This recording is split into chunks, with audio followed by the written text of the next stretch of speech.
Alors le seul maire frontiste de France, Jacques Bompard, se trouve lui en ballottage à Orange.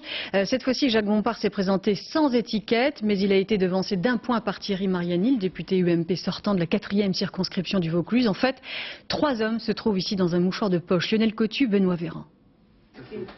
Réunion de crise ce matin à la fédération départementale du PS à Avignon.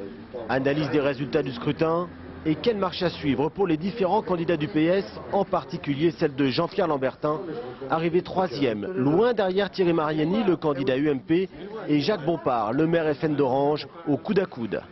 616 voix séparent les deux hommes. Résultat, 35% pour le candidat UMP et 34% pour Jacques Bompard. C'est pourquoi dès hier soir, Thierry Mariani a appelé son rival de la gauche unie à se désister pour faire barrage au Front National. Quand on est 3e avec 10 points d'écart sur les 2 premiers, on ne peut plus être élu. On peut simplement à la rigueur faire battre quelqu'un.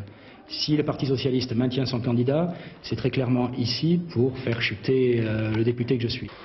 À la mairie d'Orange, les résultats sont une grosse déception. Jacques Bompard était un des espoirs du Front National. Il se présentait même sans étiquette, selon lui, pour ne pas faire peur à ses électeurs. Pari perdu. Je pense que les socialistes ont déjà voté pour Mariani et je pense moi avoir des ressources aussi bien dans l'électorat de gauche que parmi ceux de droite qui n'ont pas encore voté, parce qu'il y a quand même beaucoup d'abstention. Et puis le vote est libre, qui empêche que tout d'un coup les électeurs soient illuminés par le sens de l'intérêt commun. Désistement ou pas de Jean-Pierre Lambertin. Ici, tout le monde s'interroge. L'annonce devrait être faite en fin d'après-midi.